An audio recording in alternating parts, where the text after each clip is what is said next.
ونستعينه ونستغفره ونعوذ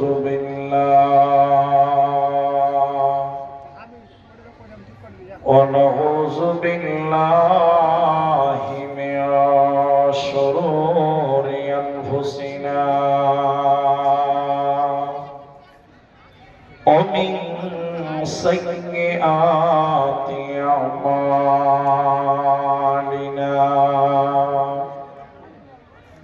من يهده الله فلا مضل له ومن يضلل فلا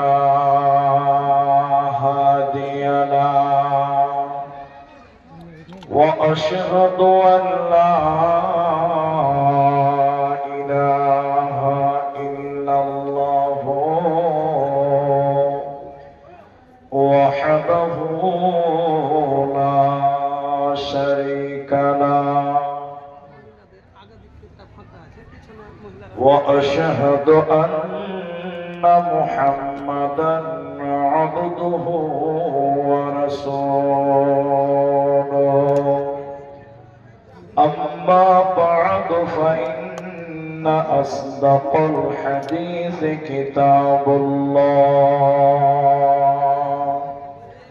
وأحسن الحديث هدي محمد مصطفى صلى الله عليه وسلم فقد قال الله تبارك وتعالى بسم الله الرحمن الرحيم ويل لكل همزة لمزة الذي جمع مالا وعددا وقال الله تبارك وتعالى وكذبوا بآياتنا كذبا وكل شيء أحصيناه كتابا وقال النبي صلى الله عليه وسلم كن في الدنيا كأنك غريب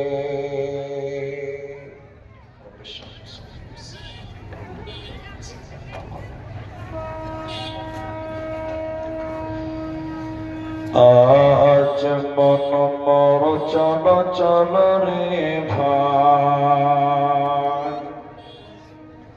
ঝরে দুটি আখি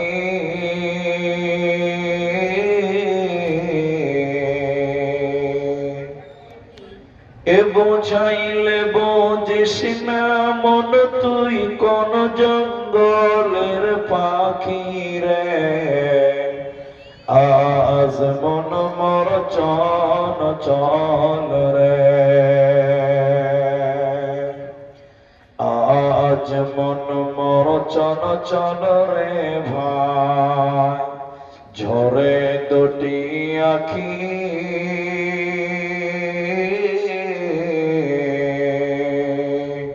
এ বোঝাইলে বোঝিস না মন তুই কোন জঙ্গলের পাখি রে আজ মন মোর চল চল রে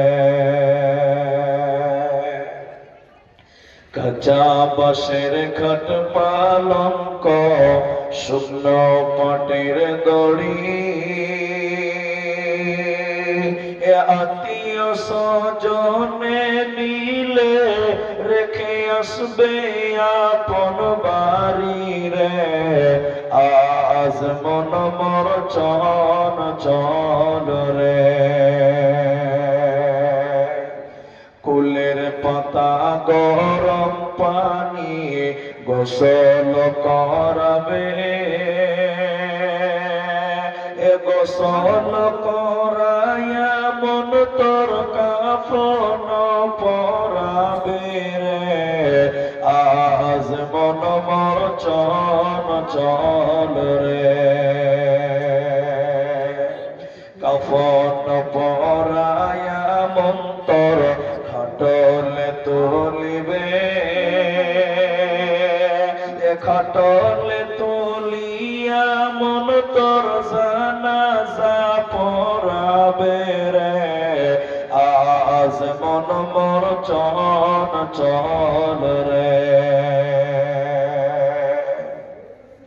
জানাজা পড়ায়া মন তোর কবরে রাখিবে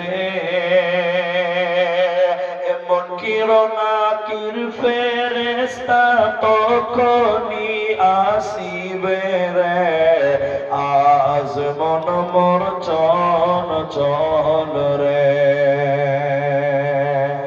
মন কিরণাকির ফেরেশতা তখনই জিগাবে রব কি তোমার দিন কি ছিল কারবা দিনে ছিলে রে আজ মন মোর চল রে মাকান দিবে বেটার বেটা এ মাকান দিবে বেটার বেটা বোন কান দিবে ভাই রে এ ঘরের বিবি সেও কান দিবে আর তো কেউ নাই রে আজ মন মোর চল রে আজ মন মোর চল রে ভাই ঝরে দুটি আঁখি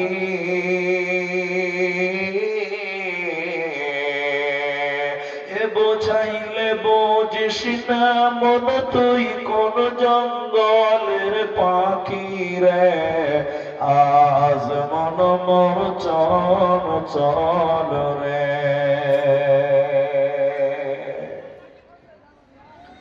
উপস্থিত চলমান সভার যোগ্যতম সভাপতি স্টেজে ওলামায়ে কেরাম অতিথিবৃন্দ আমার সামনে বসে থাকা দাঁড়িয়ে থাকা দিনদার ইমানদার মুমিন ভাই সকল দোয়ার কান্টারি মুরব্বী সমাজ স্নেহের কচি কাচা পর্দার অন্তরালে বসে থাকা মমিনা সলেহা মা ও বোনেরা প্রাণ প্রিয় কোড়িয়ালি ভালুকা হরিশ্চন্দ্রপুর মালদাবাসী প্রশংসা সেই মহান মনিবের দরবারে যিনি আমাদেরকে এক কবরস্থান কেন্দ্রিক আয়োজিত মাহফিলে বসিয়ে কোরআন এবং হাদিসের কথা বলা আপনাদের শ্রবণ করা যিনি তৌফিক ইনায়াত করেছেন সেই মহান মনিবের দরবারে শুকরিয়া জ্ঞাপন করি আমরা সকলেই একবার বলি আলহামদুলিল্লাহ দরুদ ও সালাম বর্ষিত হোক সরকারে কায়নাত তাজদারে মাদানী নবী কুল শিরোমণি ইমামুল আম্বিয়া নবী মক্কি নবী মাদানী নবী আহমদ নবী মুহাম্মদুর রাসূলুল্লাহ একবার বলুন সাল্লাল্লাহু আলাইহি ওয়াসাল্লাম मोहतरम भाइयों अजीजों नौजवान साथियों আমি কোরআনুল কারীম 104 নম্বর সূরার দুটি আয়াত তেলাওয়াত করেছি কোরআনুল কারীম 30 পারার প্রথম সূরার 78 নম্বর সূরার 24 25 26 তিনটি আয়াত তেলাওয়াত করেছি হাদিসে নববী থেকে একটি মাত্র হাদিসের টুকরো পাঠ করেছি উল্লেখিত আয়াত এবং হাদিসকে কেন্দ্রবিন্দুর মধ্যে রেখে সংক্ষিপ্ত বিবরণের চেষ্টা করব যদি আল্লাহ তৌফিক দেন তো আলাইহি তাওয়াক্কালতু ওয়া ইলাইহি উনীব আমি আমার আলোচ্য বিষয় বলার পূর্বে দুটি কথা বলবো খুব প্রয়োজনীয় কথা এক মা বোন আপনাদের সামনে জায়গা ফাঁকা আছে আপনারা সামনে দিক থেকে পূরণ করে বসুন এটা আপনাদের ঈমানি দায়িত্ব যে আপনি বসবেন, পেছন দখল করবেন, সামনে কেউ যেতেও পাবে না, বসতেও পাবে না, এটা উচিত নয়। তাই মা জননী আপনারা সামনের দিক থেকেই পূর্ণ করে বসবেন বলে আমি আশাবাদ। আবারও যারা দাঁড়িয়ে গেলেন, ভাই দাদা বলছি, ভাই বলছি, আল্লাহ রাস্তায় বসে যান। আপনাদেরকে যথেষ্ট শ্রদ্ধা, যথেষ্ট ভালোবেসেই বলছি আপনারা বসুন। যদি ওখানে জায়গা না হয়, আমার সামনে এখনো 100 লোক আসবে ইনশাআল্লাহ, সামনে আসবে। কাড়ি দেওয়া আছে, খড় দেওয়া আছে, সামনে বসার জায়গা যথেষ্ট আছে। আপনি এদিক দিয়ে আসেন, সামনে বসেন, আপনাকেও ভালো লাগবে। 3 নম্বর আরেকটি গুরুত্বপূর্ণ কথা, যারা আমাকে চেনেন, আমি এই গ্রামে এসেছিলাম, তবে এই মাঠে আসেন, এই মসজিদে ঢুকে দেখলাম যে আমি এই মসজিদে এসেছিলাম। তা আপনারা জানেন যে আমি একটু বকাই মানুষ, কি আপনাদেরকে জিজ্ঞাসা করব কিছু কথা, আপনারা উত্তর দেবেন। একবার বলুন ইনশাআল্লাহ, বলুন একবার ইনশাআল্লাহ। অনেক জায়গার লোক কথা বলে না, যদি বেশি জিজ্ঞাসা করি তখন উল্টা বলে, তুমি সে বক্তা, তুমি তো আমাদেরকে কেন বকাইছো, তখন উল্টা অ্যাকশন নেয়। এই জন্য না ভাই, কখনো আপনি বলবেন, কখনো আমি বলবো, বক্তৃতা কখনো আপনি কখনো আমি, তাহলে আমাদের বুঝতে এবং বোঝাতে সুবিধা হবে। আজকে আপনাদের সামনে আমি যে বিষয় নিয়ে বক্তব্য রাখবো সেটা হলো কবর। কবর সম্পর্কে কিছু কথা বলবো ইনশাআল্লাহুল আজিজ।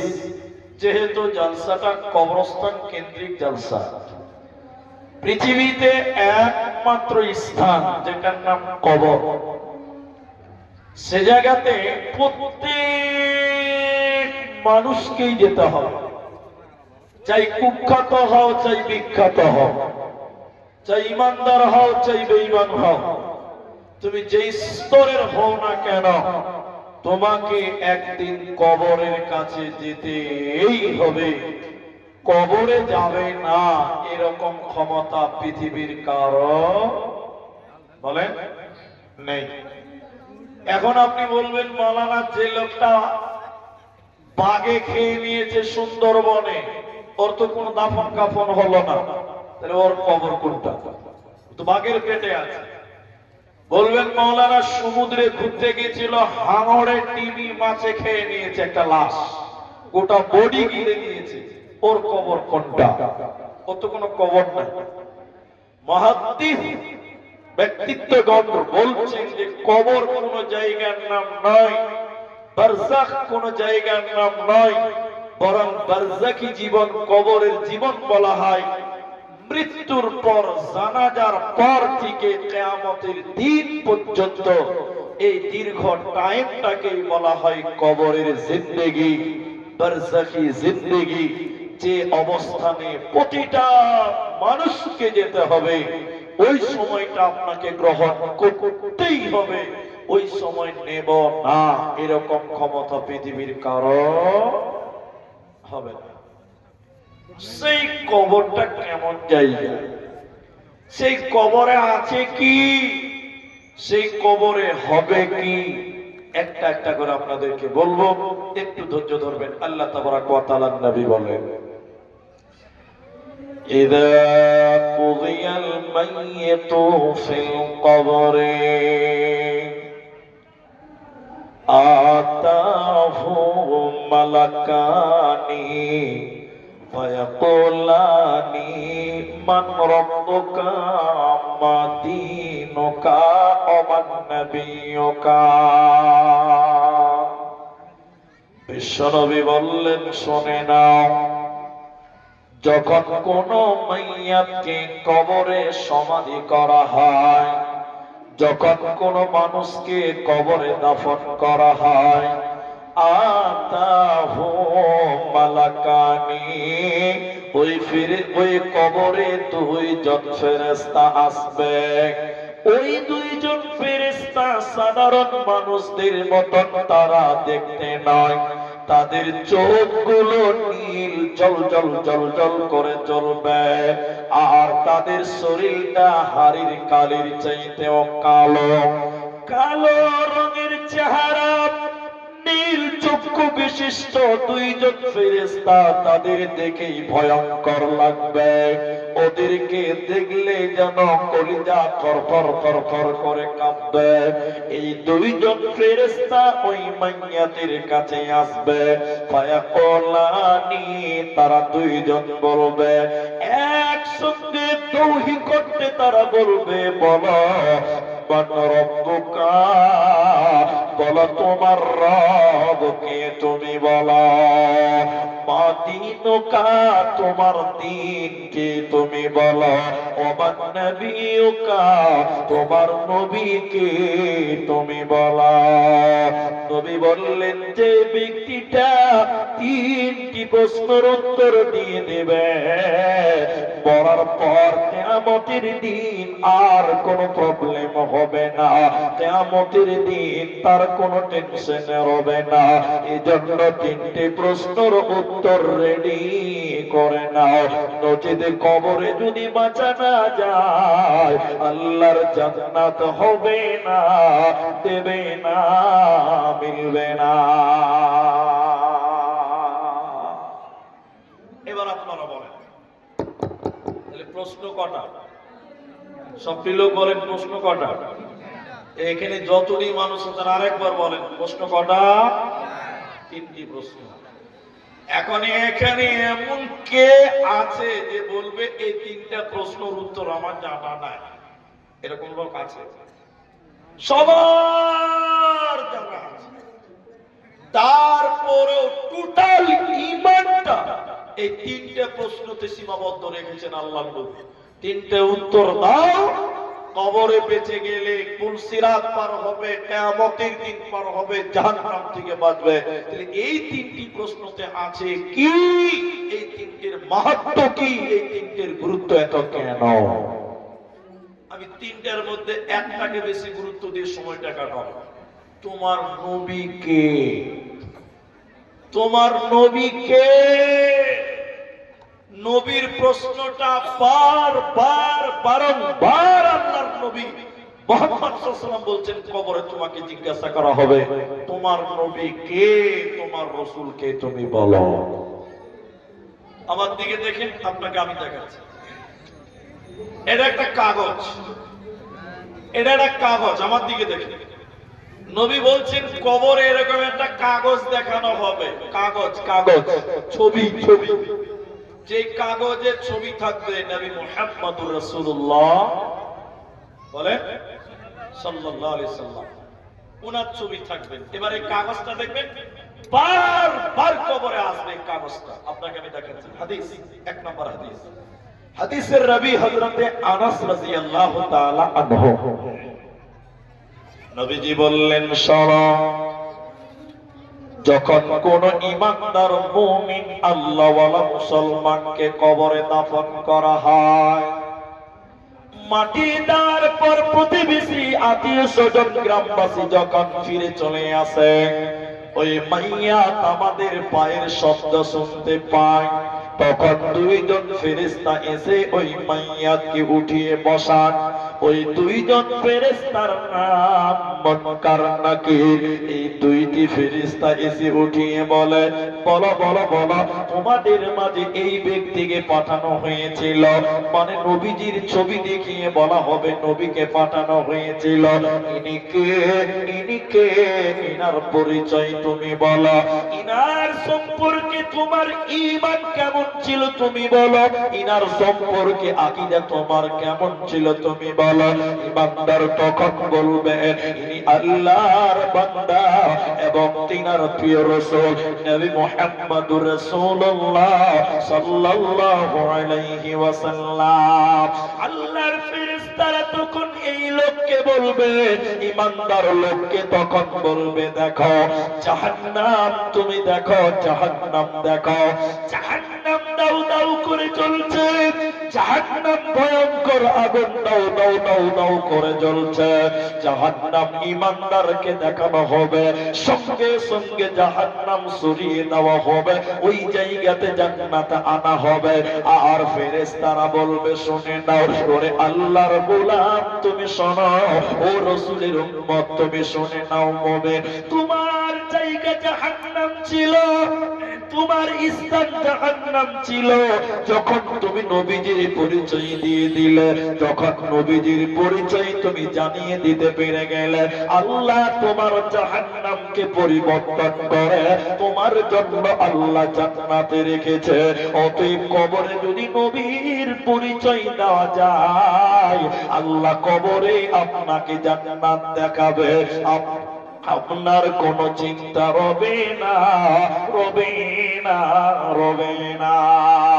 কিন্তু শুনে নেন মায়েরা, লোকটা যদি বেঈমান হয়, কাফের হয়, মুনাফিক হয়, বেনামাজি হয়, লোকটা যদি পাপিষ্ঠ বেঈমান লোক হয়, এই বেঈমানের কবরেও দুইজন ফেরেশতাই কিন্তু আসবে।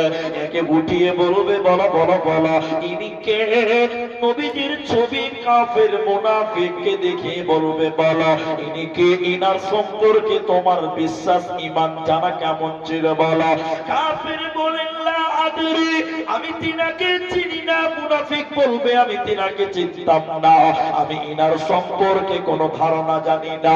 এবার ফেরেশতারা পাল্টা জবাব দিবে ওই বেঈমানকে, হে নাফরমান বান্দা, তুমি তো পাগল ছিলে না, দুনিয়া বুঝেছিলা, রাজনীতি বুঝেছিলা, সংসার বুঝেছিলা, ব্যবসা বুঝেছিলা, তাহলে নবীকে কেন বুঝলে না? তুমি তো পাগল ছিলে না, জ্ঞানী ছিলে, নবীজিকে কেন তুমি জানতে পারলে না? তুমি বলো। এরপরে ফেরেশতারা বলবে, বান্দা, এর নাফরমান বান্দা, তুই বল, কোরআন কেটে কেন, কিতাব থেকে কেন, কোরআন থেকে কেন নবীকে চিনতে পারলে না বলো? কিতাব থেকে কেন নবীকে চিনতে পারোনি বলো? ফেরেশতারা রাগান্বিত হয়ে বেঈমানকে, মুনাফিককে, কাফেরকে তখন লোহার হাতুড়ি নিবেন, লোহার ডান্ডা দেবেন, লোহার হাতুড়ি নিয়ে ওই মুনাফিকের শরীরে, মাথাতে এত জোরে আঘাত করবে, ওই মুনাফিকের মাথাতে এত জোরে লোহা দিয়ে পিটবে, ওই বেঈমান মুনাফিক হাও হাও হাও হাও করে কাঁদবে, কবরে বিকুয়াত আওয়াজ করে কাঁদবে। নবীজি বললেন, শুনে নাও, ওরে ভালোকার মুসলমান, ওই বেঈমানের কান্নার আওয়াজ সারা পৃথিবীর পাখি শুনতে পাবে, সারা পৃথিবীর পশুরা শুনতে পাবে, সারা পৃথিবীর গাছপালা তার কান্নার আওয়াজ শুনতে পাবে। শুনতে পাবে না মানুষ এবং জিন। ওই কবরের কান্নার আওয়াজ মানুষ এবং জিন ব্যতীত সারা দুনিয়া কবরের আওয়াজ শুনতে পায়, কান্নার আওয়াজ শুনতে পায় মুসলমান। অতএব মুনাফিকের কবরে বাঁচার উপায় রবে না, রবে না, রবে না। কবর কবর কবর, হায়রে কবর গাহের মাটি, দুনিয়ার সব মায়ার পেছনে তোমার জেনেছি খাটি। কবর কবর কবর, হায়রে কবর গাহের খাট, না জানি কখন আসিয়া যাবে হায় সেই অজানা দেশের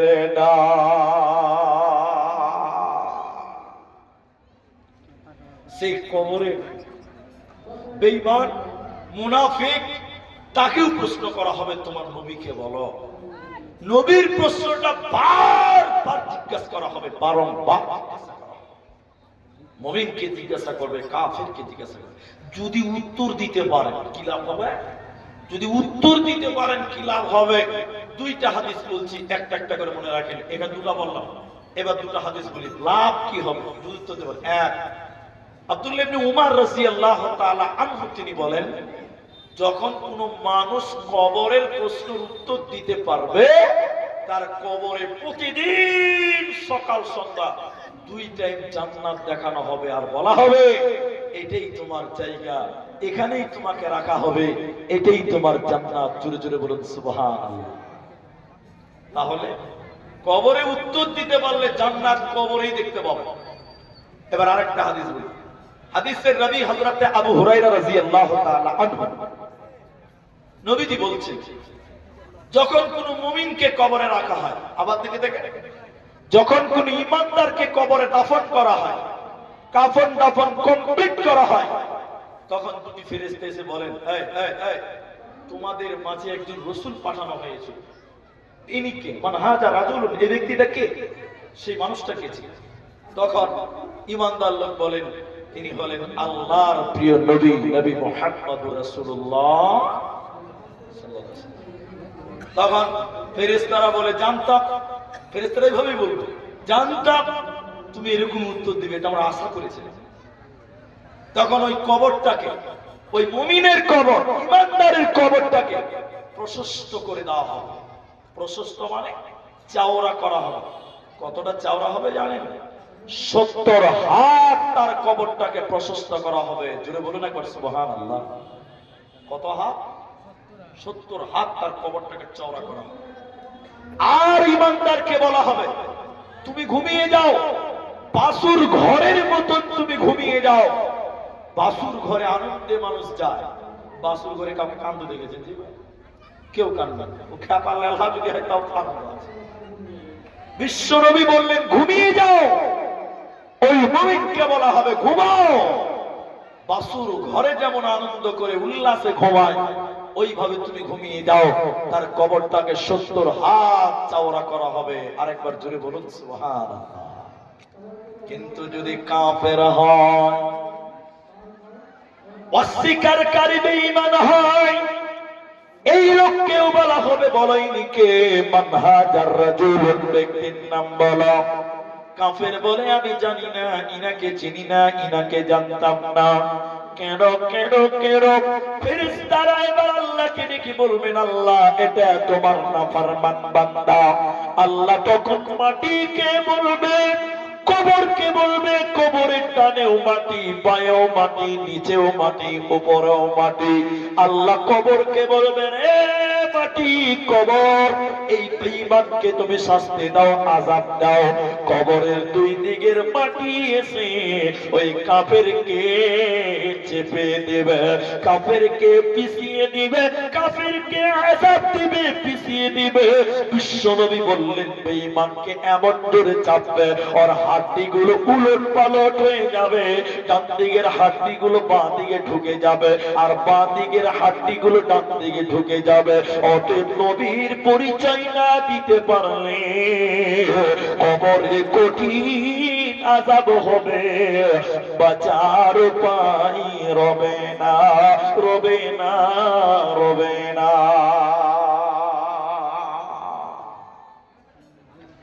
এজন্য নবীর পরিচয় সংগ্রহ করো, দুনিয়াতে লালন করো, রাসূলের আদর্শ, রাসূলের মতবাদ, রাসূলের ইজিম তুমি অন্তরে ব্যক্তিগতভাবে তুমি দুনিয়াতে প্র্যাকটিক্যালি আমল করো, মতবাদকে বাস্তবায়ন করো। তুমি কবরে বলবে, আমার নবী, নবী মুহাম্মদুর রাসূলুল্লাহ সাল্লাল্লাহু আলাইহি ওয়াসাল্লাম। এখন আমাদের যে অবস্থা, আমি ভালুকা বলেই বলছি, আমি আপনার এলাকা খুব ভালো করে চিনি, আমি আপনাদেরকেও ভালো করে চিনি, এলাকার মানুষদেরকেও বুঝি, জালসা সিস্টেম ও মাশাআল্লাহ বুঝি। আমি এলাকার মানুষদের ঈমানের দিকে তাকিয়ে বলছি, বেশি বললে ঘুরিয়ে নিব, কথা ঘুরিয়ে দিবেন। আমাদের যা নবী সম্পর্কে ধারণা বা নবীর সম্পর্কে আমাদের যা আমল, নবীর যে চরিত্র আমাদের জীবনে যতটুকু বাস্তবায়ন আছে, তাতে আমার যা মনে হয় আমরা কবরে নবীর নাম বলতে পারবো তো? জোরে বলেন, পারবো তো? এবার ইনশাআল্লাহ তো বলে দেখেন ভাই।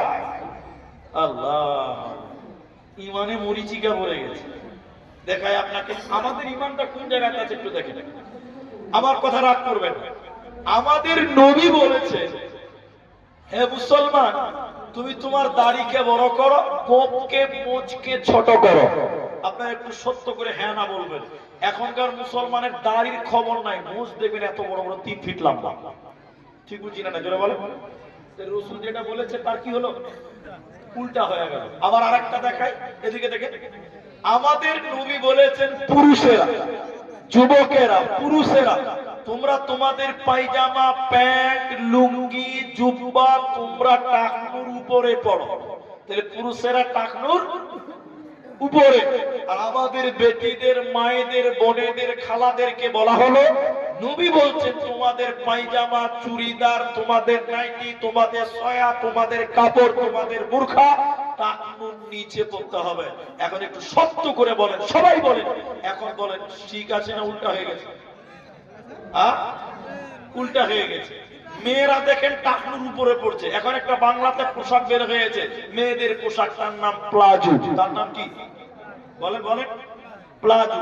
টাকনুর নিচে পড়ে না উপরে পড়ে? উপরে পড়ে। উপরে মানে একদম এখান থেকে পড়ে, ঢল ঢল করে বাড়াচ্ছে, নাম প্লাজো। বিশ্ব নবী বলছেন বেটিরা, মায়েরা, বোনেরা, খালারা, ফুফুরা, তোমাদের জামা প্যান্ট, তোমাদের পায়জামা, চুড়িদার, নাইটি, বুরকা, সয়া যা আছে টাকনুর নিচে পড়তে হবে। এখন মেয়েরা পড়ছে উপরে, ছেলেরা পড়ছে নিচে, জামানাটাই উল্টা। ঠিক বুঝছি না? যেটা বলে রাসূল যা বলছে তার উল্টাটা করছেন, তো আমরা বলতে পারবো তো যে জামানাটা উল্টা হয়ে গেছে? এই জন্য কবি কি বলছে জানেন? আমি দুলাইন বলি একটু, আপনাদের কষ্ট হচ্ছে কি? বর্তমানে যুগের হাওয়া বইছে উল্টো দিকে, বইছে উল্টো দিকে, রাস্তাঘাটে চলতে চলতে, রাস্তাঘাটে চলতে চলতে দেখি হাজার হাজার ছেলেরা থাকে বাড়িতে বসে, মেয়েরা করে বাজার। ঠিক বললাম না? হ্যাঁ না বলে? এটা চলছে না গো?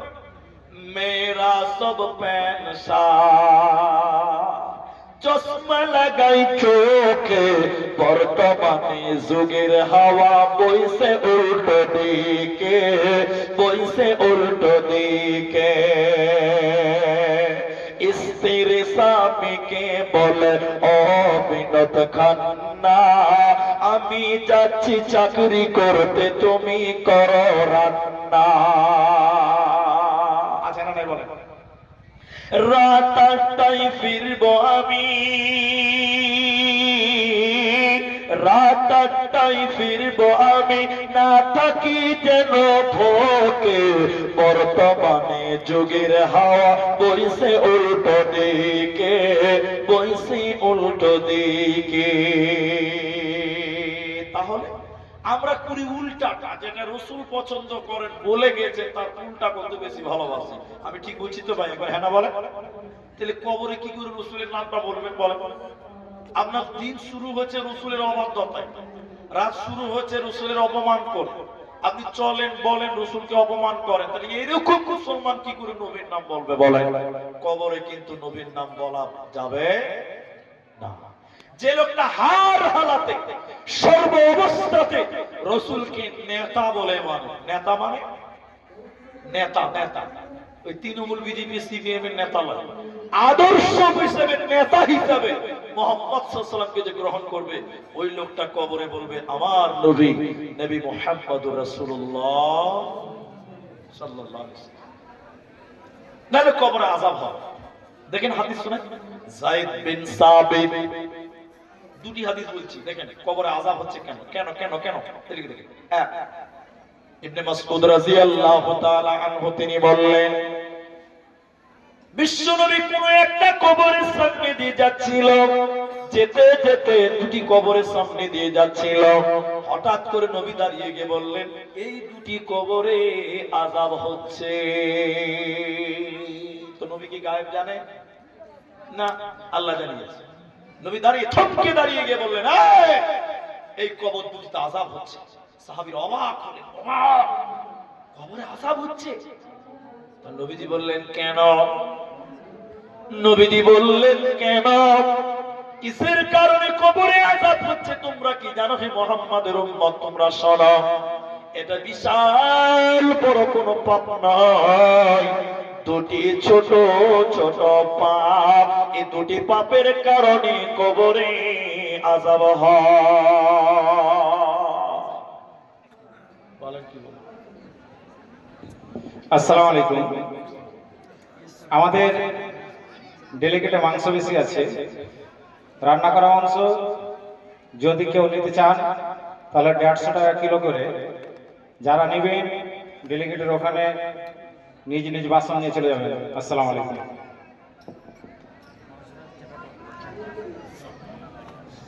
ভাইয়া, তো নবী বললেন কবর দুটিতে আযাব হচ্ছে। তো কেন আযাব হচ্ছে? এদিকে দেখেন, এদিকে দেখেন। নবী বললেন বিরাট বড় পাপ নয়, দুটি পাপ, ছোট ছোট পাপ। পাপ দুটো শুনে তাহলে আপনার কাজে লাগবে। এক, পেশাব লাগতো যেখান সেখানে, আর চেন খুলে দাঁড়িয়ে জেনারেটর চালু করে, এরকম মাল আছে না নাই বলে? কি বলছেন? ডান দিক বাদিক কিছু দেখে না, খালি পেশাব চালু হয়েছে, চেন খুলে মোটর চালু। না দুয়া, না বসা, না দাঁড়া, না পানি, না মাটি, কোনো খবর। এরকম মাল আছে না নাই বলে? নবী বললেন এক নম্বর কারণ, পেশাব করার পর ভালো করে পবিত্র হতো না, পানি দিত না, ধৌত করতো না, অপবিত্রই থেকে যেত। এর কারণে কবরে আযাব হয়। এখন এই এলাকার যুবক যারা দাঁড়িয়ে পেশাব করে পানি নেও না, কাল থেকে তওবা করো, পানি দিয়ে ধৌত করে তারপরে উঠবে, তারপরে চেনটা লাগাবে, তার আগে নয়, নচেত কবরে আযাব হচ্ছে। পানি পাওয়া যায় না, শুকনো মাটি দিয়ে তুমি পরিষ্কার হতে পারো। মাটি তহুর, নিজেও পবিত্র, অন্যকেও পবিত্র করতে পারে। এজন্য পানি পাওয়া যায় না, ঢেল পেলে ওই ঢেল দিয়ে তুমি ওই লজ্জাস্থানকে পবিত্র করতে পারো। তবে সর্ব অবস্থায় পানিকে জরুরি দিবে। বুঝতে পারলেন? নাম্বার 2, কবরে আযাব হচ্ছে কেন? নবী বললেন লোকটা চুগলখোর। গ্রামের কথা ওর কাছে বলে ঝামেলা লাগাতো, আমার কথা আপনার কাছে বলে গন্ডগোল লাগাতো, আপনার কথা আমার কাছে বলে আমাদের দুজনের মধ্যে গন্ডগোল লাগায়। এরকম ফেরেশতা আসে না নাই বলে? এরকম ভালো মানুষ আসে না নাই বলে? আমার নামে আপনার কাছে বদনাম করবে, ওখানে বদনাম করা হয়ে গেলে আবার ওর কাছ থেকে আমার কাছে এসে আপনার নামে আমার কাছে বদনাম করবে, মানে দুই বন্ধুকে গন্ডগোল লাগায়। এরকম এলাকাতে যুবক যুবক আসে না নাই ভাই? একটা বল। আচ্ছা, চুগলখোর।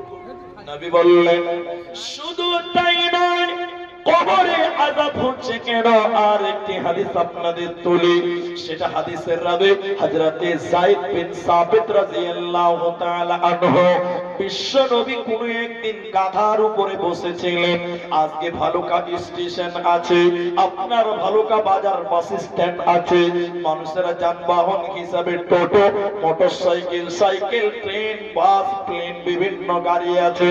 বিশ্ব নবীর জামানায় ছিল না, তখন জামানা ছিল উটের জামানা, ঘোড়ার জামানা, গাধার জামানা। এগুলোতে যানবাহন হিসাবে ব্যবহৃত হতো। আল্লাহর নবী কোন একদিন একটা গাধার উপরে বসে বসে একটা বাগান দিয়ে যাচ্ছিল। বাগানটা খাচ্চর, বাগানটা ছিল খেজুরের বাগান। বাগানটা কাদের ছিল? নাজ্জার গোত্রের কোন একটা বাগান, একটা বংশ নাজ্জার, ওদের কোন একটা বাগান দিয়ে নবী যাচ্ছিল। গাধার উপরে ছিল, হঠাৎ করে গাধাটা লাফাতে লাগলো। নবী বলছেন আমি পিঠে ছিলাম গাধার, গাধা এত জোরে লাফাতে লাগলো, আমি মনে করলাম গাধা আমাকে তার পিঠ থেকে নামিয়ে দিবে। এত জোরে গাধা লাফাচ্ছিল, আমি ডান দিক বা দিকে তাকালাম, গাধার পিঠ থেকে নামলাম, নেমে তাকিয়ে দেখলাম 5টা কিংবা 6টা কবর, 5টা কিংবা 6টা কবর আমি বাগানে দেখতে পেলাম। আমি আমার সঙ্গে সাথীদেরকে, ওখানকার লোকদেরকে বললাম, ও লোক সকল তোমরা বলো আমার গাধা এত লাফালো, এত লাফালো, আমি কবর দেখতে পেয়েছি, তোমরা একটু বলো যারা কবরে রয়েছে এই কবর গুলো কাদের? এরা কি ঈমানদার লোক না বেঈমান লোক? এরা কি আল্লাহওয়ালা লোক না মুশরিক লোক ছিল? বলো। লোকেরা বলতে লাগলেন ইয়া রাসূলুল্লাহ, এই কবর গুলো মুনাফিক মুশরিকদের কবর, এগুলো সব মুশরিকদের কবর, কাফের মুশরিকদের কবর, এরা কি ঈমানদার ছিল না। নবীজি কি বললেন শুনে নেন। ও কুড়িয়ালি ভালুকার ভাইরা, মায়েরা, বেটিরা শোনো।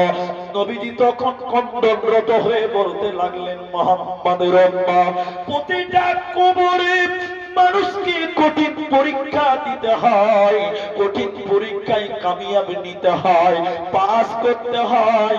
কবরের পরীক্ষার জায়গা। নবীজি বলছেন আমি আল্লাহকে মনে করি, দোয়া করে দেই, আল্লাহ তুমি আমার উম্মতকে কবরের আযাব শুনিয়ে দাও। আমার মন চাই আমি একটু দোয়া করে আল্লাহকে বলি, কিন্তু আমার বড় ভয় আমি যদি দোয়া করে দেই আল্লাহ মানুষকে কবরের আযাব শুনিয়ে দেবে। মানুষ যদি কবরের আযাব শুনতে পায়, মানুষেরা নিজের মাকে কেউ কবর দেবে না। মানুষ যদি কবরের আযাব শুনতে পেত, ভয়ে মানুষেরা কবর দেওয়া বন্ধ করে দিবে। এই ভয় আমার ছিল, নচেত আমি আল্লাহকে বলে দিতাম, আল্লাহ তুমি মানুষগুলোকে কবরের আযাব শুনিয়ে দাও। তখন নবীজি কণ্ঠরত হয়ে বলতে লাগলেন, লোক সকল আল্লাহর কাছে দোয়া করো, আল্লাহ যেন কবরের আযাব থেকে তোমাদেরকে মাফ করে দেয়। লোকেরা দোয়া করতেন, আল্লাহ কবরের আযাব থেকে মুক্তি দাও। নবী বললেন, আল্লাহর কাছে দ্বিতীয় নম্বর দোয়া করো, আল্লাহ যেন জাহান্নাম থেকে তোমাদের পরিত্রাণ দেয়। নবীদের সাহাবীরা দোয়া করলেন। নবীজি বললেন, লোক সকল তোমরা আল্লাহর কাছে দোয়া করো, আল্লাহ যেন দাজ্জালের ফিতনা থেকে তোমাদের রক্ষা করে। এই চারটা ফিতনা, একটা কবর, একটা জাহান্নাম, একটা দুনিয়ার ফিতনা, এই ফিতনাগুলো মানুষকে ধ্বংস করে দিবে। এই কঠিন ফিতনাই মানুষকে পাস করতে হবে, নচেত আল্লাহর জান্নাত হবে না, হবে না, দিবে না। তাহলে সবটি লোক একবার বলেন তো ভাই আমার সঙ্গে, কবর পরীক্ষার জায়গা। কবর কবর কি বলে? পরীক্ষার জায়গা। এখন পশ্চিম বাংলায় মাধ্যমিক পরীক্ষা কোন মাসে হবে? মাধ্যমিক ফেব্রুয়ারিতে হবে। মাধ্যমিক পরীক্ষা হবে ফেব্রুয়ারি মাসে। আমার কথা ভালো করে বুঝেন, তার উত্তর দেন। আচ্ছা, মাধ্যমিক পরীক্ষা কেউ যদি বলে যে এই বছর 2026 সালে ফেল করলাম, পাস করতে পারলাম না, আচ্ছা ওই ছেলেটা 2027 সালে আবার পরীক্ষা দিতে, সবাই বলেন পাবে কি পাবে না? এতগুলো লোক একটু মুখ খুলেন না যে ভাই পাবে কি পাবে না? পাবে। 27 সালেও যদি ফেল করে যায়, 28 সালে আবার পরীক্ষা দিতে পাবে। এখন দ্বিতীয় প্রশ্ন করছি, উত্তর দিবেন সবাই বলেন। মাধ্যমিক পরীক্ষার যে কোশ্চিন গুলো হবে, পরীক্ষাতে যেগুলো লিখতে হবে প্রশ্ন, আচ্ছা বলেন ওই প্রশ্নগুলো মমতা ব্যানার্জি কাউকে দেখাবে আগে? যারা বলে না কথা, আপনাদেরকে দেখাবে জি? যদি মাধ্যমিকের আগে কোশ্চিনটা দেখিয়ে দেয়, তাহলে সবচেয়ে বয় একার কয়াকার বেকার মরাটাও ফার্স্ট ডিভিশনে পাস করবে। ঠিক বুঝলেন না ব্যাপারে? দেখিয়ে দিলে মরাও ফার্স্ট ডিভিশন হবে, হবে কি হবে? তাহলে মমতার সরকার বা শিক্ষামন্ত্রী কেউ কাউকে মাধ্যমিকের কোশ্চিন পরীক্ষার আগে দেখাবে না। কিন্তু একবার ফেল করলে বারবার সুযোগ, সবাই বলেন সুযোগ আছে। কিন্তু এবার বলেন, এদিকে দেখেন, এদিকে দেখেন, কবরের প্রশ্ন 3টা। কবরের প্রশ্ন কটা?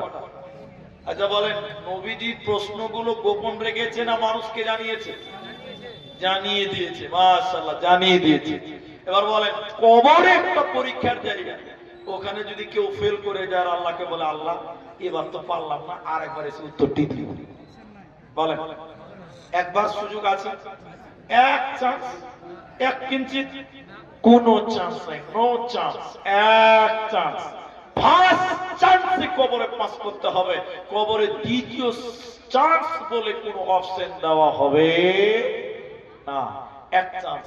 তাহলে প্রশ্নগুলো কত কত কত গুরুত্ব দিয়ে আপনাকে বুঝতে হবে, কিভাবে আপনি করবেন। আরেকটা হাদিস আপনাকে বলার আগে আপনাকে এই প্রশ্নের উত্তরগুলো আপনাকে দেখাই, তাহলে আপনারা সবাই একটু তাকবীর দেন, নারায়ে তাকবীর।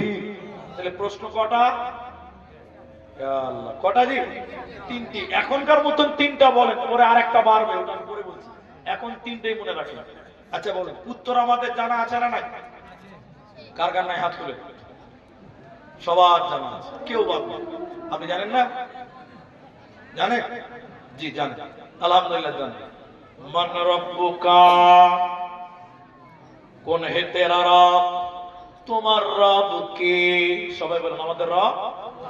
একটু মহব্বতে জুড়ে বলুন আমাদের রব আল্লাহ।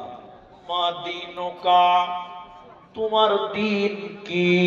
বলেন দিনুল ইসলাম। ওমান নবিয়ুকা, সবাই বলবেন নবী মুহাম্মদুর রাসূলুল্লাহ সাল্লাল্লাহু আলাইহি সাল্লাম। সবাই হাফেজ সাহেব, কেউ বাদ নাই, সবার মুখস্থ আছে। এখন তার একটা গুরুত্বপূর্ণ কথা বলি। এক ছেলে বলছে, মুলি সাহেব আমার মুখস্থ আছে, আমার মুখস্থ আছে, কি দরকার এত পেরেছেন নামাজ রোজা করা? মুখস্থ আছে, কবর বলে দেবো, জান্নাত চলে যাবে, নামাজ রোজা করে কি হবে? আচ্ছা বলেন, মুখস্থ দিয়ে কবরে বাঁচা যাবে? এটা সবাই বলেন রে ভাই। কবরে যদি মুখস্থ দিয়ে পার হওয়া যেত, তাহলে মুলবি সাহেবরা ফার্স্টে জান্নাত থাকতো, কারণ ওরা আগে মুখস্থ করেছে। যদি ঘরটার ফাঁকা থাকে তাহলে পাবলিক পাবে, কিন্তু মুলবির আগে দখল করে নিত। ঠিক বুঝছেন না যেটা বলে? কবরে মুখস্থ কোনো কাজে। আরেকটা প্রশ্নের উত্তর দেন, কেউ রাগ করবেন না, এখানে অনেক রকম লোক আছে, আমি বুঝতে পারছি, তবে তারপরে বলছি, কোনদিন কবরের সামনে আজান দিতে দেখেছেন আপনারা? দেখেননি? আছে, কবরের সামনে আজান দেয় এরকম জায়গা আছে, পশ্চিম মালদাতেও আছে, আপনাদের মালদা ডিস্ট্রিক্টেও আছে, কালিয়াচক এলাকাতে আছে। যারা ওই সৈয়দানা পার্টি বুঝেন তো? জি, কবরে আজান দিচ্ছে। তো আমি আল্লাহর কসম করে বলছি, দিকে দেখে এক মাইয়াতকে কবর দিচ্ছে, এদিকে দেখেন, এদিকে দেখেন, আমার দিকে দেখেন, দেখ কলমে লিখছে, একটা বড় হুজুর পাগড়ি বাঁধা আছে, ও লিখছে মান রব্বুকা, উত্তর লিখছে রাব্বি আল্লাহ, মা দীনুকা, উত্তর লিখছে দীনুল ইসলাম, ওমান নবিয়ুকা, নবী মুহাম্মদ সাল্লাল্লাহু আলাইহি ওয়াসাল্লাম। লেখার পর বলছে 5000 টাকা দাও, দিয়ে দিয়েছে, ছেলেরা সব দিয়ে দিয়েছে। বলছে দুটা উল্টা পাল্টা ফু মেরে দিয়েছে, তো বলছে এটা কবরে ভরে দাও, কবরে ভরে দেখে মাটি দিয়ে দাও।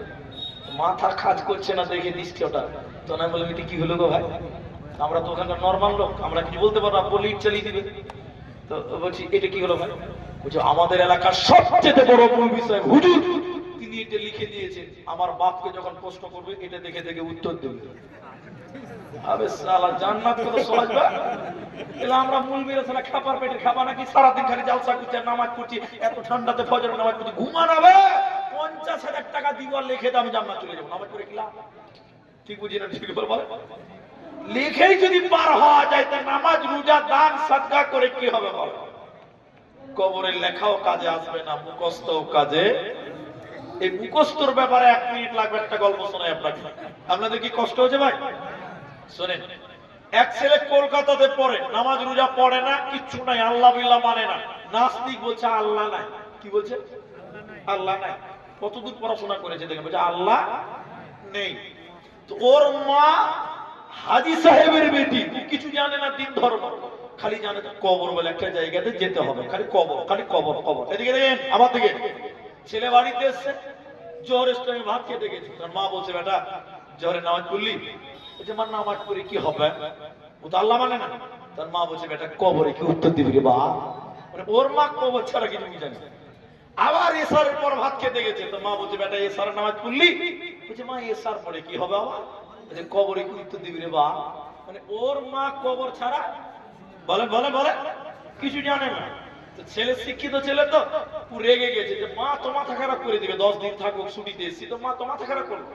তখন এই ছেলে কাগজ আর কলম নিয়ে মসজিদের মুলবি সাহেবের কাছে যায়, বলছে মুলবি সাহেব, আপনারা তো জান্নাত জাহান্নাম কবর সিরাত করে মানুষের ব্রেনকে নষ্ট করে দিয়েছেন, আমার মা খালে গানা গানা গানা গানা কবর কবর। আচ্ছা কবরে কি প্রশ্ন করা হয় বলেন তো? মনে মনে ভাবছে ওরে বাপ রে, গ্রামে সব শয়তানটা মসজিদে চলেছে, কি ব্যাপার? মানুষে বলছে হ্যাঁ বলে বলেন কি বলছে? বলছে কবর কবর কবর। বলছে শুনেন কবরের 3টা প্রশ্ন, আমার দিকে দেখেন। মান রব্বুকা, বলছে থামেন আমি লিখবো। কি করবে বলেন বলে? লিখবো। বলছে মান রব্বুকা, উত্তর রব্বি আল্লাহ, মা দীনুকা, উত্তর দীনুল ইসলাম, ওমান নবিয়ুকা, উত্তর নবী মুহাম্মদুর রাসূলুল্লাহ, বলেন বলেন সাল্লাল্লাহু আলাইহি সাল্লাম। ওই এই 3টে প্রশ্নকে সারা রাত পড়ে পড়ে মুখস্থ করেছে। তাহলে মুখস্থর পাওয়ার কত হবে ভালো? 5G স্পিড হবে। তুই বুঝলি না? সারা রাত যদি মুখস্থ করে কত পাওয়ার হবে? সকালবেলা ঘুমিয়েছে, 8টার সময় উঠেছে, তো মাকে বলছে মা গে, মা রুটি লাহারি হলো গে। তার মা বলছে লাহারি তো খাবি রে বাবা, ফজর নামাজ পড়েছি রে বেটা। বলছে নামাজ পড়ে কি হবে ফজর? বলছে কবরে কি উত্তর দিবি রে বেটা?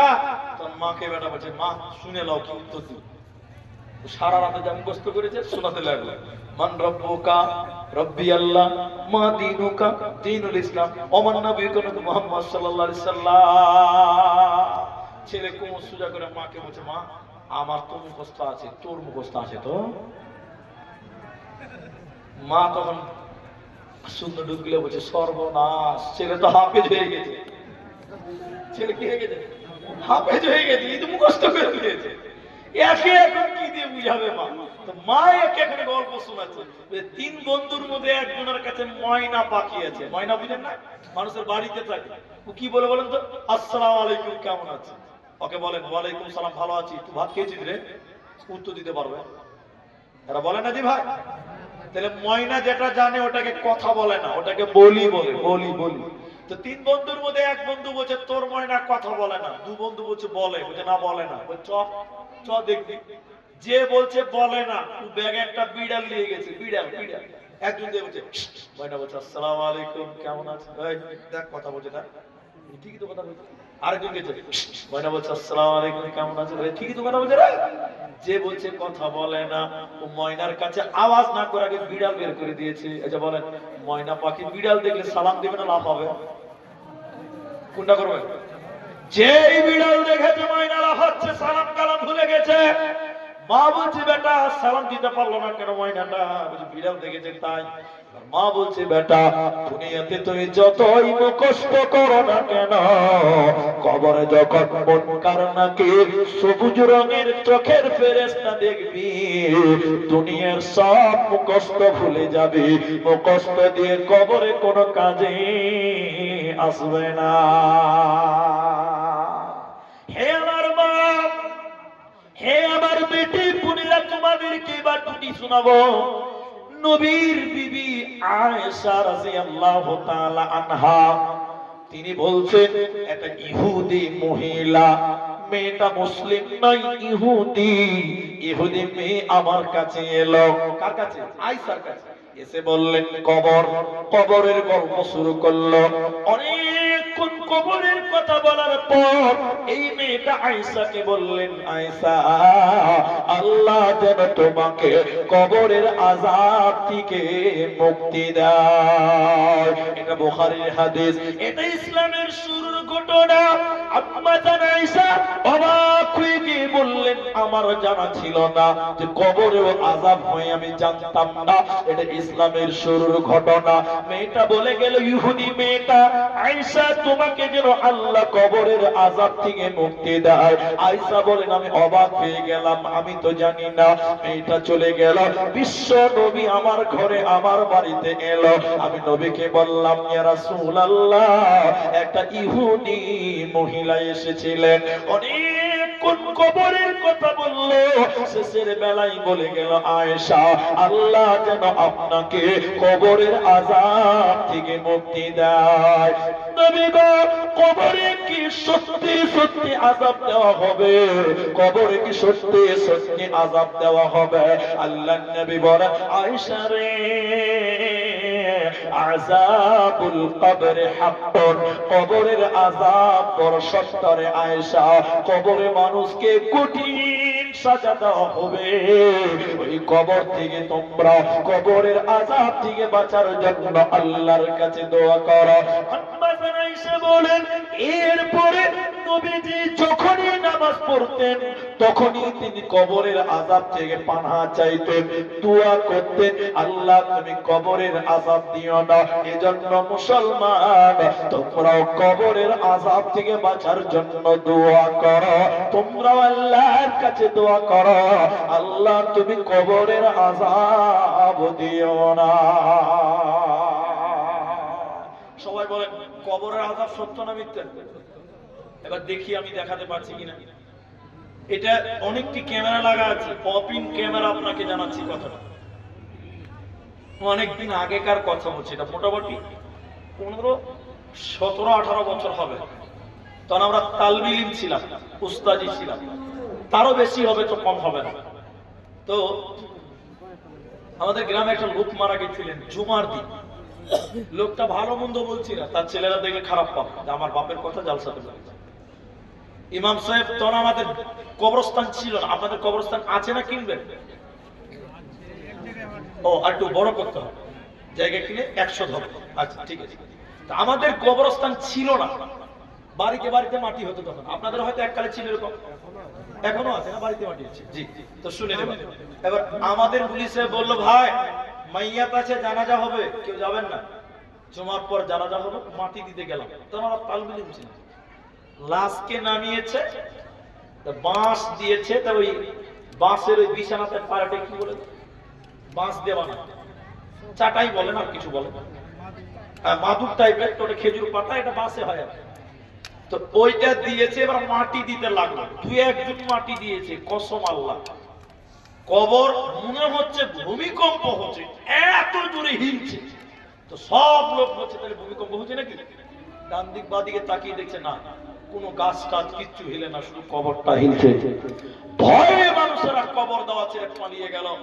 ছেলেরা কয়েকজন মিলে কোদল দিয়ে বাপের কবরের মাটি চাপা দিল, সঙ্গে সঙ্গে কবর থেকে বিদায় হয়ে গেলাম আমরা সবাই। তাহলে বলেন কবরে আযাব সত্য না মিথ্যে? সত্য, কবরের আযাব সত্য, এটা সত্য সত্য সত্য।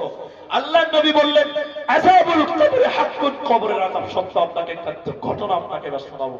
আমার মা, আমার বোন, আপনি শুনুন।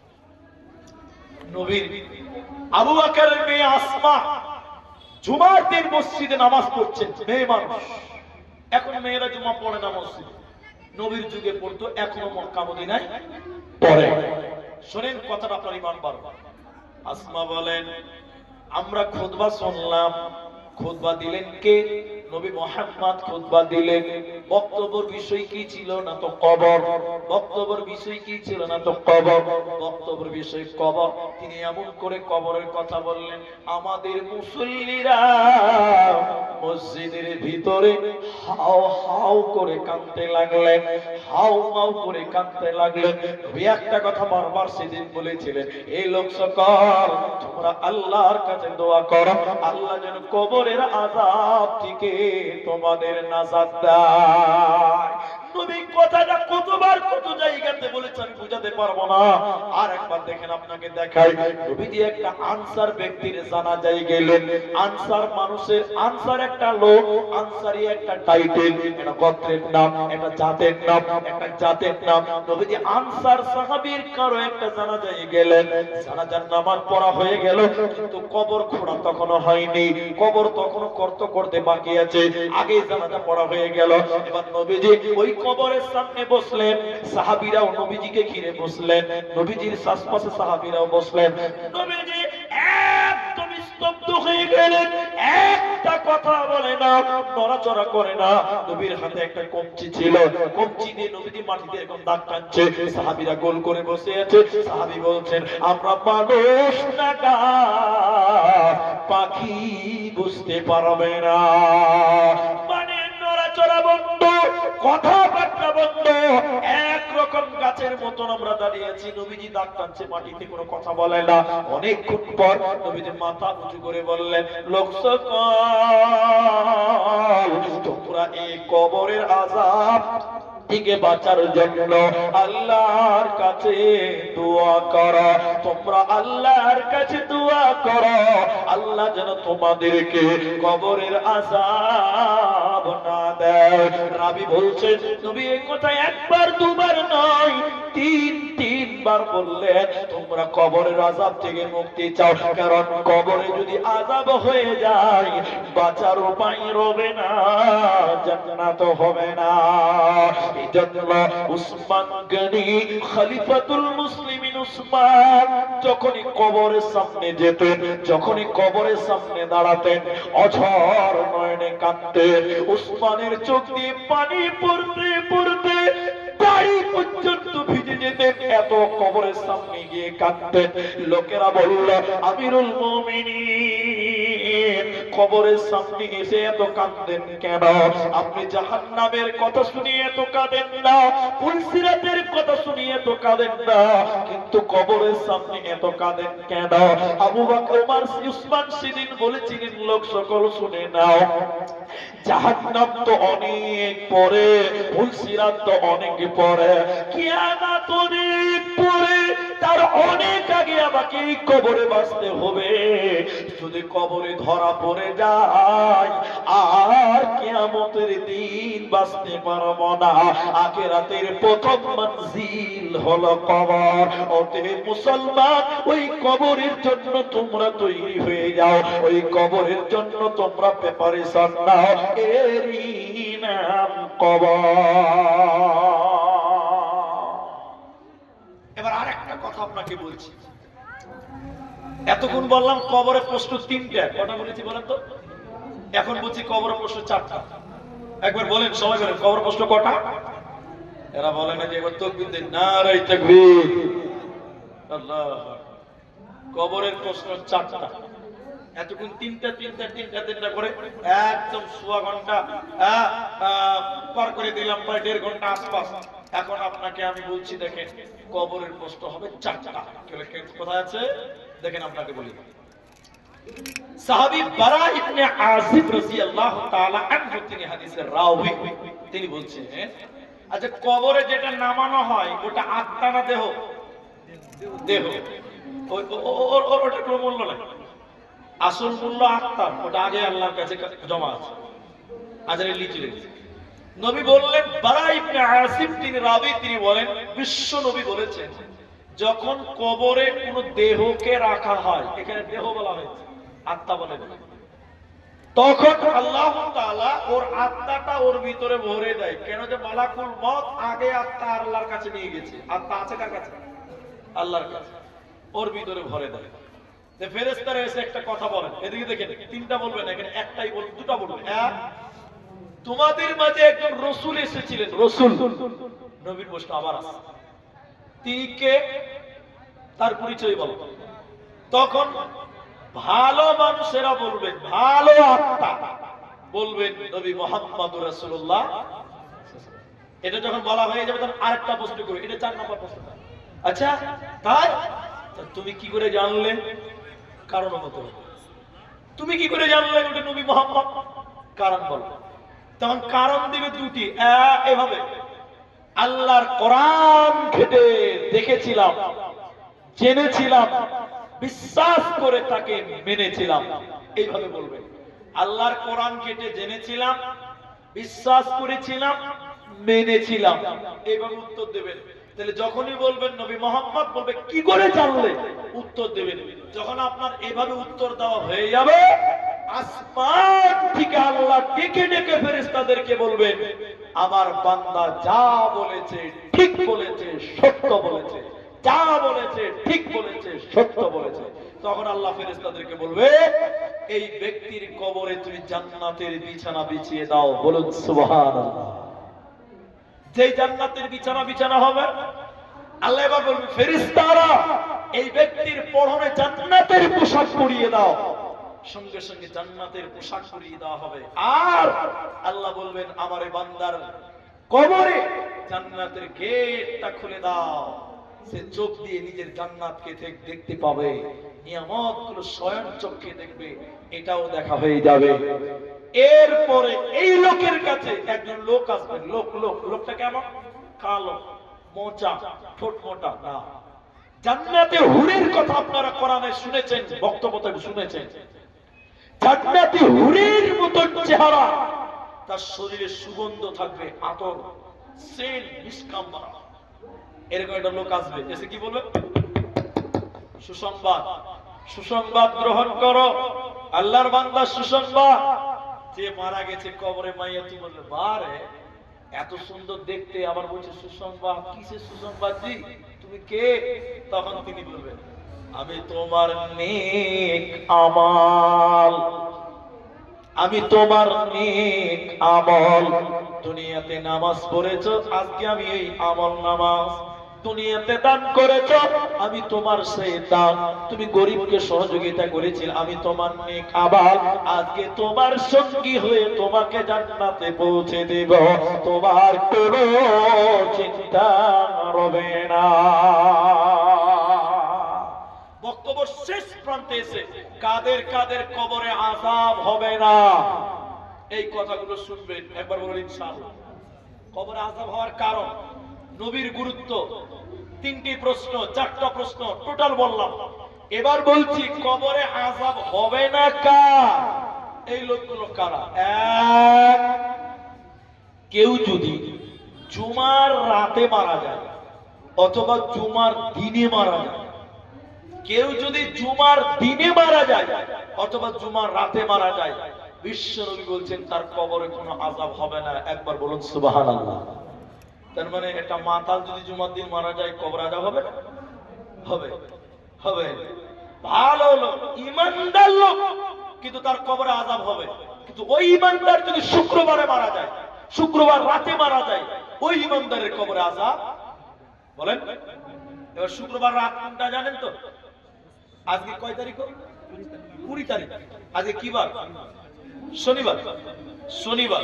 কিন্তু এই যে রাতটা চলছে এটা শনিবার রাত নয়, এটা রবিবার রাত।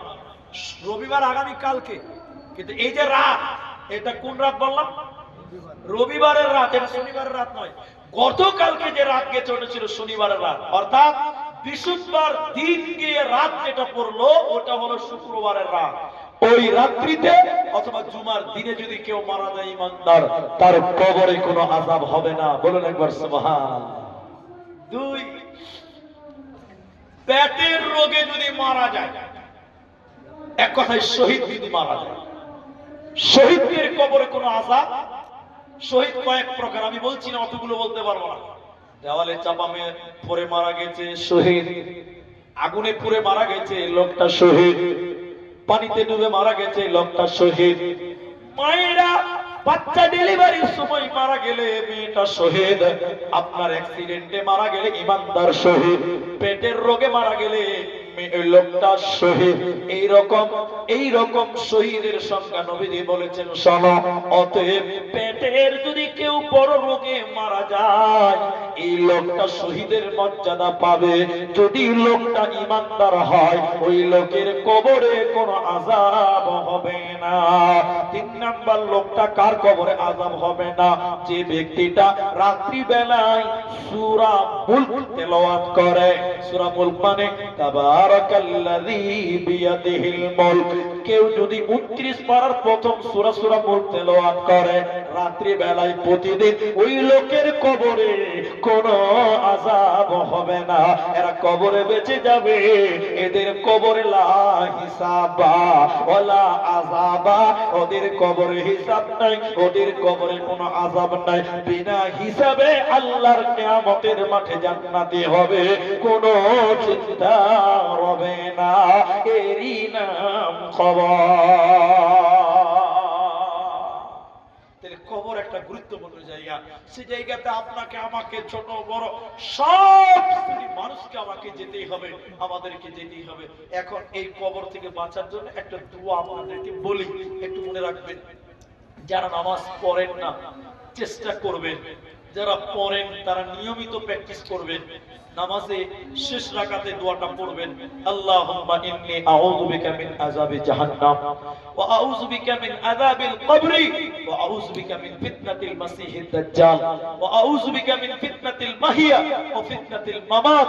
আল্লাহুম্মা ইন্নী আউযু বিকা মিনাল মা'সামি ওয়া মিনাল মাগরাম। হার নামাজে, হার ওয়াক্তে শেষ বৈঠকে আপনি এই কথাগুলো বলবেন, আল্লাহ তুমি আমাকে কবরের আযাব থেকে মুক্তি দিও, আল্লাহ তুমি জাহান্নাম থেকে মুক্তি দিও।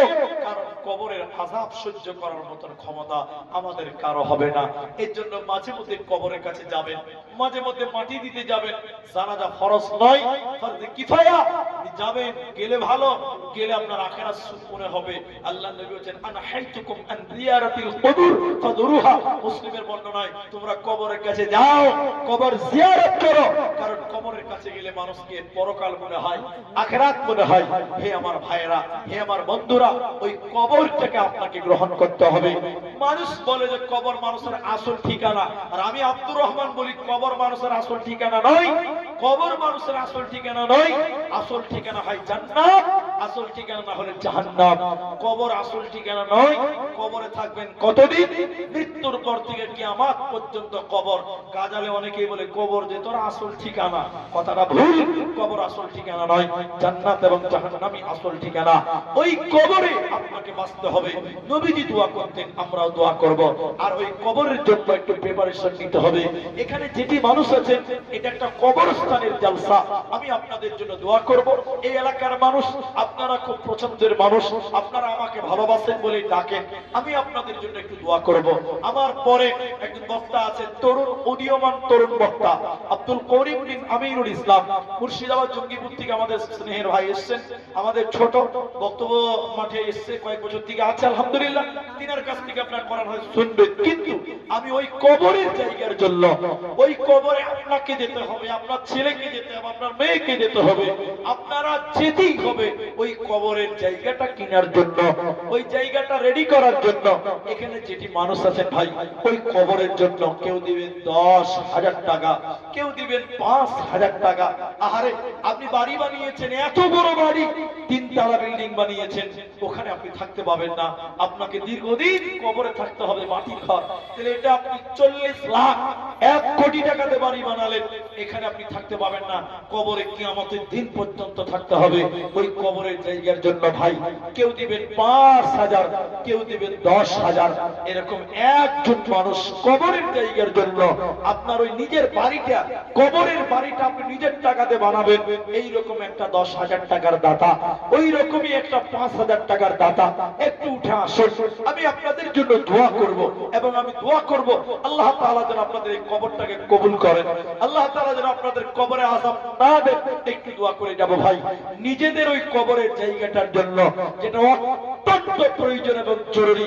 একজন লোক কেউ পারবেন না ভাই যে 10,000 টাকা অথবা 5,000 টাকা ওই কবরের জায়গার জন্য দেবেন, এরকম একটা কেউ ভাই, একটা লোক বলেন শুরু করে যে মাওলানা আমি দিলাম আমার এই কবরের জায়গাটা, আমি নিজের টাকাতে আমার জায়গাটা কিনলাম।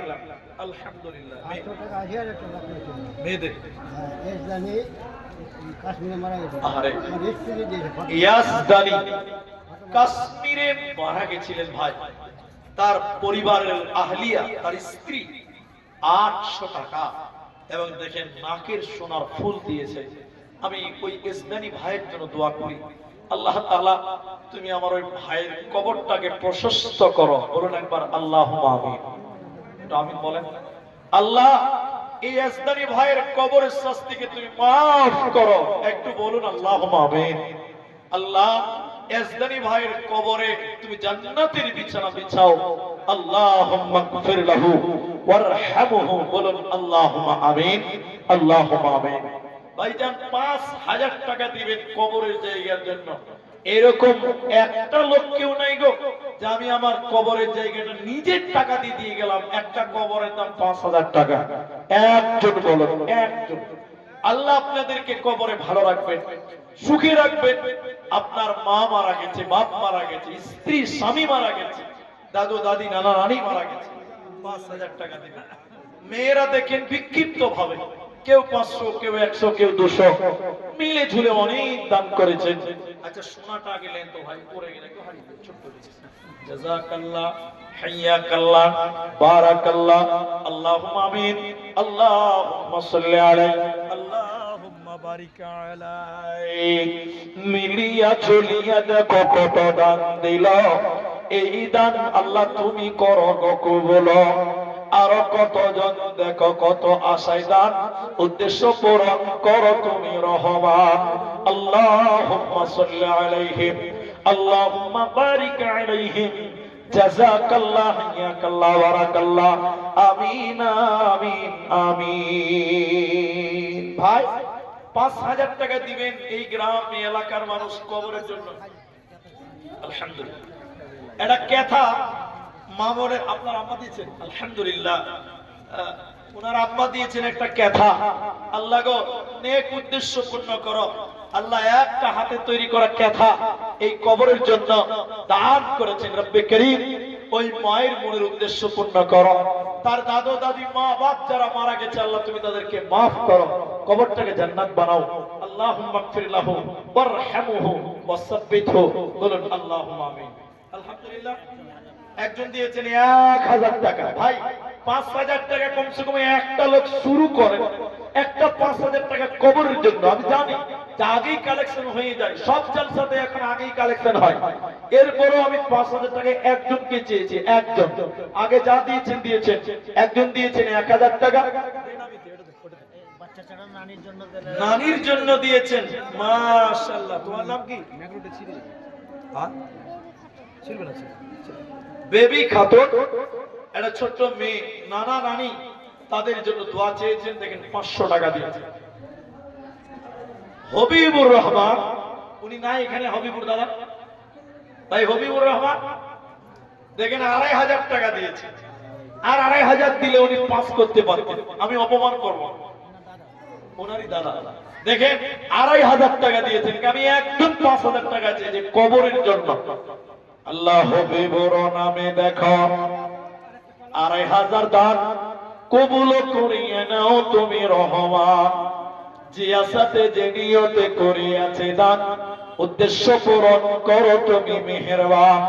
আল্লাহুম্মা সাল্লি আলাইহি, আল্লাহুম্মা বারিক আলাইহি, জাযাকাল্লাহ, হাইয়াকাল্লাহ, বারাকাল্লাহ, আমিন আমিন আমিন। আল্লাহ আল্লাহু আকবার। কি নাম আপনার? উনসাহা। আল্লাহ, মা বাবা আছে? আচ্ছা, মা বাবা কিছুদিন আগে মারা গেছে, ওয়াইফও মারা গেছে। উনসাহা একটু লিখে দেন ভাই। এদিকে 4500 টাকা বাকি, 500 টাকা নগদে। আমি সবার জন্য একটু দোয়া করব। আল্লাহ, বাবা মা স্ত্রী মারা গেছে, আর রব্বে করিম তুমি তাদের কবরটাকে তুমি জান্নাত বানিয়ে দাও। একটু বলুন, সবাই বলুন আল্লাহুম্মা আমিন। আল্লাহ, তুমি তাদের কবরের শাস্তিকে মাফ করো, বলুন আল্লাহুম্মা আমিন। আল্লাহ, এই কবরে তুমি নবীর পরিচয় দিয়ে তুমি তাদেরকে জান্নাতি বলে কবুল করো। আরেকবার বলুন আল্লাহুম্মা আমিন। আল্লাহ, সাগীরা কাবীরা যদি কোনো গুনাহ করে থাকে, মা বাপ স্ত্রী কন্যা যারাই কবরে আত্মীয় স্বজন গেছে, আল্লাহ তুমি এই দানের বদলে আল্লাহ তুমি তাদের মাফ করো। আল্লাহ, উনসাহা নামে দেখো 5000 দান কবুল করিয়ে নাও তুমি রহমান। আল্লাহুম্মা গফির লাহু ওয়ারহামহু ওয়াসাব্বিতহু, ইয়া হাইয়্যু ইয়া কাইয়্যুম বিরহমাতিকা নাস্তাগীথ, ইয়া জাল জালালি ওয়াল ইকরাম।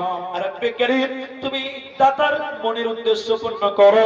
আল্লাহ, যারা মারা গেছে তুমি তাদেরকে ক্ষমা করো। আল্লাহ, এই দানের বদলে তুমি তাদেরকে জান্নাতি বানিয়ে দাও। আল্লাহুম্মা আমিন আমিন আমিন। আরো 100 করে 2 জন দিল এই দান, আল্লাহ তুমি করো গো কবুল। জাযাকাল্লাহ, হাইয়াকাল্লাহ, বারাকাল্লাহ, আমিন আমিন আমিন। কবর গাহের মাটি দুনিয়ার সব মায়ার পেছনে তোমার জেনেছি খাটি। আসো, 5000 একটা পেয়ে গেছি, আলহামদুলিল্লাহ। আপনারা যারা আছেন আরো অনেকেই দিতে পারবেন। 5000 টাকাটা ভারী হবে না। এ দেখেন মনে হয় 10000 আছে, 5000 আছে। কি নাম দাদা? আচ্ছা, সেলিম জাহাঙ্গীর, দাদু দিদা বাবা অনেকেই মারা গেছে। আরে একটা বাচ্চি মেয়ে দিয়েছে, দেখেন 500 টাকা। তিনি আমার দাদা 5000 টাকা দিয়েছে। তবে ওনার চেহারাটা দেখে মনে হচ্ছে আরো কিছু দিতে পারবো, এটা মনে হচ্ছে। আমি চিনি না যে কি করে না করে, আমি জানি না। তা তিনি 5000 দিয়েছে। মাস্টার মানুষ, ওহো, দেখছেন, কিছু দেখে কিছু বোঝা যায়। জি, দাদাকে দেখে কিছু বোঝা যায়। আলহামদুলিল্লাহ, আমি অপমান করবো না। মাস্টার মানে আমাদের সবচেয়ে উপর লেভেলের মানুষ, শিক্ষিত মানুষ, সম্মানের মানুষ, উস্তাদ মানুষ। তো তিনি টিচার প্রাইমারি, তিনি 5000 টাকা দিয়েছেন। আমি একটু দোয়া করব, যদি উনি আর কিছু বাড়িয়ে দিতে পারেন। আমি বললে তো অসুবিধা, আপনি যদি কিছু বাড়াতে পারেন। আলহামদুলিল্লাহ, ঠিক আছে। উনি বলছেন এটাই ঠিক আছে। আলহামদুলিল্লাহ, আমি একটু দোয়া করি। আল্লাহ তাআলা যারা মারা গেছে, আল্লাহ তুমি তাদের কবরের শাস্তিকে মাফ করো। একটু বলুন আল্লাহুম্মা আমিন। এতগুলো লোক আমিন বললে আল্লাহ কবুল করবেই। আল্লাহ তুমি তাদের কবরটাকে নূরে নূরে মনোয়ার করো, বলুন আল্লাহুম্মা আমিন। আল্লাহুম্মা গফির লাহু ওয়ারহামহু ওয়াফুহু, আল্লাহ ওয়াফিহি, আল্লাহ যারা মারা গেছে তুমি তাদেরকে মাফ করো। আল্লাহ এই দানের বদলে তুমি তাদের কবরটাকে প্রশস্ত করো। আল্লাহ কবরে তুমি জান্নাতের বিছানা বিছাও, সাগীরা কাবীরা গুনাহ তুমি মার্জনা করো, বলুন আমিন। আল্লাহুম্মা গফির লাহু ওয়ারহামহু, আমিন আমিন। তাহলে দুজন 5000 টাকা হলো। হাদিসের ভিতরে নবীজি বলছেন ইন্নাল্লাহা উইত্রু, নিশ্চয়ই আল্লাহ বেজুর, নিশ্চয়ই আল্লাহ বেজুর। আল্লাহর জোড়া না বেজোড়া বলেন? বেজোড়, আল্লাহর কোনো জোড়া নেই। নবী বললেন ইউহিব্বুল বিত্রা, আল্লাহ বেজুরকে ভালোবাসেন। তাহলে আরেকটা লোক 5000 দিলে তিনজন হবে, একটা বেজুর হবে। আর একটা 3 নম্বর 5000 টাকা দেন, 3 গুণ 5000 টাকা বেজুর হয়ে যাবে ইনশাআল্লাহ। মা জননী, আপনারা যারা মায়েরা আছেন আপনারাও 1000, 2000, 500, 1000 নাকের, কানের, গলার, পায়ের, হাতে কানের সোনা চাঁদি গুলো আপনারা দেন। মেয়েদের সুন্নতি দান হলো সোনা গয়না, চাঁদি সোনা, এগুলো গয়না সুন্নতি দান আপনারা দিয়ে পাঠান। আর একটা লোক 5000 টাকা আমি আবেদন করলাম, একজন চাইছিলাম, দুজন হলো, তাহলে তিনজন দেন। আর একটা লোক দিলে তিনজন হবে, বেজুর হবে। নবী বললেন ইহিব্বুল বিত্রা, আল্লাহ বেজুরকে পছন্দ করে। তাই আর একটা লোক দেখি কোন আল্লাহর বান্দা আসুন, ইনশাআল্লাহ আল্লাহ আপনাদের দিবেন ইনশাআল্লাহ। ও কবর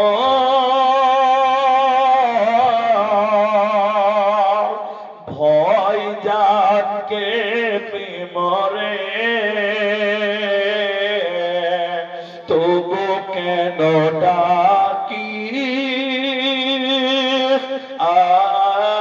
আয় আয় মরে একলার ঘরে, আয় মরে একলার ঘরে। ভাই আর একটা লোক 5000 পারবেন না? আল্লাহ, এটা মুরব্বী বাবজি আমার 500 টাকা দিয়েছেন।